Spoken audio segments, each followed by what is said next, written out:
West బెంగాల్లో రాత్రి విధులు నిర్వహిస్తున్న డ్యూటీ డాక్టర్పై అఘాయిత్యం హత్య ఘటనపై నెల్లూరు జిల్లా వ్యాప్తంగా వైద్యులు నిరసన తెలియజేశారు. వైద్య సేవలు నిలిపివేసి రోడ్లపై బైఠాయించి ఉద్యమించారు వైద్యులు. నైట్ రౌండ్స్ కి వెళ్లినటువంటి వైద్యురాలపై అత్యంత పాశవికంగా వ్యవహరించిన నిందితులను కఠినంగా శిక్షించాలని వైద్యులు డిమాండ్ చేస్తున్నారు. దీనిపై మరింత సమాచారం మా ప్రతినిధి చరిత అందిస్తారు.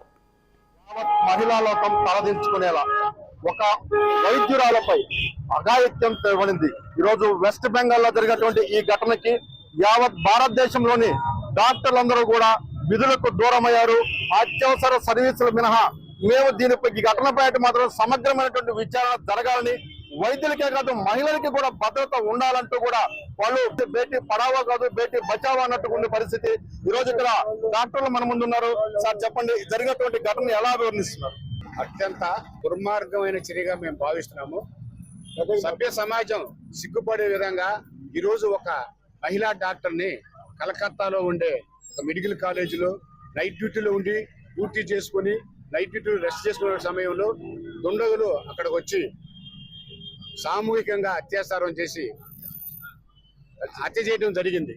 దీనికి నిరసనగా ఈరోజు ఇండియా వైజు అదేవిధంగా మన రాష్ట్రం వైజు మొత్తం కూడా ఈరోజు డాక్టర్స్ అందరూ కూడా 24 hours బంద్ పాటించి ఈ విధంగా రోడ్ల మీదకి వచ్చి మేము సంఘీభావం తెలియజేస్తున్నాం. కఠినంగా శిక్ష ఉండాలా. శిక్ష అంటే వాళ్ళకి ఉరి శిక్ష చేయడం కానీ లేదంటే కాలు చేయి తీసేయడం కానీ, అలాంటి వ్యక్తిని కాలు చేయి తీసేస్తే ఇంకోటి భయపడే విధంగా కాలు చేయి తీసేసి వదిలేయాల, ఇంకోటి భయపడే విధంగా ఉండాలని ఈ సందర్భంగా మేమందరం కూడా కోరుకుంటూ కావలి ఇండియన్ మెడికల్ అసోసియేషన్ తరఫున ఈ రోజు ఇక్కడ ఈ నిరసన కార్యక్రమాన్ని డాక్టర్లంతా కూడా చేయడం జరిగింది.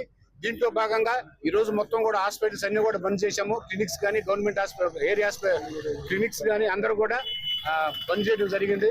కాబట్టి దీనికి అందరూ కూడా ఈ రోజు స్వచ్ఛంద సంస్థలు అందరూ కూడా ఈ రోజు ఈ కార్యక్రమానికి సంఘీభావం తెలియజేయడానికి ఇచ్చేసినారు. వాళ్ళందరూ కూడా ఈ సందర్భంగా మేము కృతజ్ఞతలు తెలియజేసుకుంటున్నాం.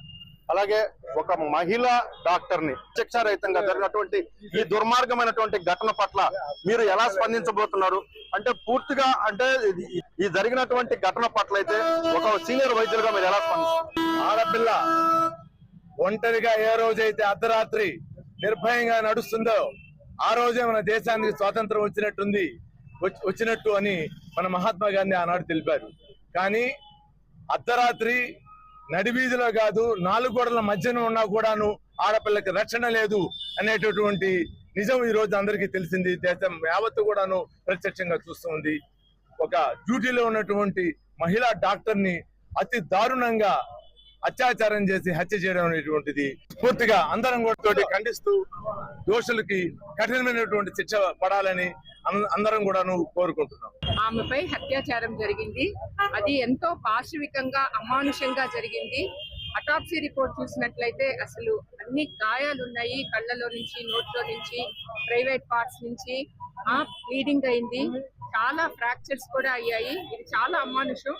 ఒక అమ్మాయి డాక్టర్ కావాలి అని అంటే ఎవరైనా ఇంటర్మీడియట్ వరకు అది 17 సంవత్సరాలు, దాని తర్వాత పీజీ అవి డాక్టర్ కావాలంటే 4.5 + 1 year, హౌస్ సర్జన్సీ 5.5 years, మళ్ళా ఎంట్రన్స్ ప్రిపరేషన్ 2 years, మళ్ళా పీజీ ఒక 3 years, ఆల్మోస్ట్ 12 to 14 years జరిగితే గానీ వాళ్ళ యొక్క స్థాయికి రాలేరు. అలాంటిది అమ్మాయి అంత కష్టపడతాను. మెరిటోరియస్ స్టూడెంట్, ఏదో మామూలు డబ్బులు కట్టి చదివిన అమ్మాయి కూడా కాదు. అలాంటి అమ్మాయి రోజు వెళ్లే హాస్పిటలే కదా, రోజు వెళ్ళి చేసే డ్యూటీలే కదా, అసలు తను కల్లో కూడా ఊహించుండదు. ఎన్నో డ్రీమ్స్ తోటి తన పేరెంట్స్ ఆ యొక్క మెడికల్ కాలేజీలో సర్వీస్ ఓరియంటేషన్ తో తను చేరింది. కానీ తన కలలన్నీ చిదిమేశారు. ఎక్కడో ఇవన్నీ దశాబ్దాలుగా స్త్రీల మీద జరుగుతూనే ఉన్నాయి ఇవన్నీ కూడా. కానీ ఏదో ఒంటరి మహిళ, చదువురాని మహిళ, లేదా ఏదో విలేజ్ లో అలా కాకుండా ఈరోజు అందరూ తెగబడి స్త్రీలందరూ కూడా అన్ని రంగాల్లో ముందుకు వస్తూ చదువుకుంటూ ఇంత వైద్య రంగంలో ఇంత ముందున్న ఆ అమ్మాయి మీద డ్యూటీ చేసేటప్పుడు జరగడం చాలా బాధాకరం. అసలు మరి డ్యూటీ చేయకపోతే ఎలాగా? డాక్టర్స్ అంటే నైట్ డ్యూటీస్, ఎమర్జెన్సీలన్నీ నైటే వస్తాయి. అలానే రాత్రంతా రెస్ట్ తీసుకొని ఓన్లీ మార్నింగ్ రన్ అని చెప్పలేము. ఇది చాలా బాధాకరం. సమాజం దీన్ని గుర్తించాలి. ప్రభుత్వం ఈ యొక్క నేరస్తుల్ని కఠినంగా శిక్షించాలి. డాక్టర్లకు భద్రత కల్పించాలి. అలాగే ఏదైతే ఒక డ్యూటీ డాక్టర్ అంటే డ్యూటీలో ఉండేటటువంటి డాక్టర్ నైట్ టైం కూడా విధులు నిర్వహిస్తుంటారు. వాళ్ళ యొక్క సర్వీస్ మోటివ్ గా పనిచేసేటటువంటి మెరిటోరియల్ స్టూడెంట్ కి జరిగినటువంటి అన్యాయం అయితే అంటున్నారు. అలాగే ఏదైతే జరిగినటువంటి ఘటనపై నిన్న వెస్ట్ బెంగాల్ జరిగిన ఘటనపై అయితే స్పందించేందుకు మరో మహిళా డాక్టర్ ఉన్నారో. అమ్మ చెప్పండి, జరిగినటువంటి ఘటనపై మీరు ఎలా స్పందించబోతున్నారు? ఎలాంటి న్యాయం ఆ కుటుంబానికి జరగాలని, ఆ నిందితుల పట్ల మీరు ఎలా జరిగిన న్యాయం అతి హేయమైనది, చాలా ఘోరము. డ్యూటీలో ఉన్న ఆఫ్టర్ 36 అవర్స్ తర్వాత ఒక మహిళ లేడీ డాక్టర్ సగము బట్టలతోటి ఒంటి మీద గాయాలతోటి కనిపించడము చాలా ఘోరము. తర్వాత వాళ్ళ పేరెంట్స్ కి ఫస్ట్ మీ అమ్మాయి సిక్కుగా ఉంది రండి అని చెప్పి, తర్వాత వాళ్ళు వచ్చిన తర్వాత సూసైడ్ చేసుకున్నది అనేసి చెప్పడము చాలా పాశవికము. తర్వాత ఇంకొకటి ఏంటంటే 3 అవర్స్ ఆ పాపని బాడీని వాళ్ళ పేరెంట్స్ కి చూపించకుండా ఉండడము. అసలు ప్రతి ఇంట్లో కూడా ఆడపిల్లలు ఉంటారు. మనము క్యాంపస్ లో ఉన్నాము, హాస్టల్లో ఉన్నామంటే చాలా సేఫ్టీగా ఫీల్ అవుతాం అన్నమాట. అందులో డ్యూటీలో ఉన్నాము అంటే చాలా సేఫ్టీగా ఉంటాము అనేసి మన పేరెంట్స్ ప్రతి వాళ్ళు పిల్లల కోసమే కష్టపడతా ఉంటారు. వాళ్ళు పిల్లలు డ్యూటీలో ఉన్నారు, హాస్టల్లో ఉన్నారంటే చాలా సేఫ్ గా ఆ రోజు బాగా నిద్రపోతాం అన్నమాట. ప్రతి ఇంట్లో ఉంటాం. అట్లాంటిది అంత పాశవికంగా జరిగినది. ప్లస్ ఇంకొకటి ఏంటంటే మేమంతా డాక్టర్స్ గా బయటికి రాలేదు, ఒక ఆడపిల్లకి అన్యాయం జరిగింది అని మేమంతా బయటకు వచ్చాము. ఇంక నుంచి ఆడపిల్ల, ఏ ఆడపిల్ల తల్లిదండ్రులు ఇలా కష్టపడకూడదనేసి, బట్టలు సరిగా లేవు అందుకని వాళ్ళ మీద రేప్ చేశారన్నారు. ఈ రోజు ఆ అమ్మాయి యాప్రాన్ వేసుకొని ఉన్నది, కానీ ఆ అమ్మాయి యాప్రాన్ వేసుకొని ఉన్న అమ్మాయి మీద మరి శారీ కట్టుకున్నా యాప్రాన్ వేసుకున్నా ఎలా ఉన్నా కూడా రేప్ చేస్తా ఉన్నారు. మరి దీనికి ఏమంటారు చెప్పండి? మాకు సంఘీభావం తెలపడానికి వచ్చిన అందరికీ thank you very much.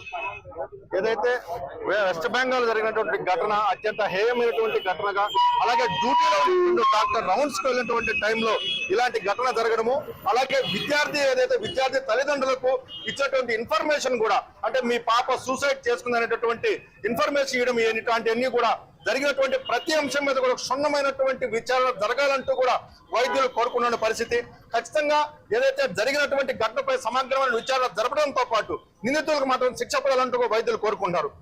Cameraman Bharat తో చరిత్ర కుమార్, రాజ్ న్యూస్, నెల్లూరు నుండి.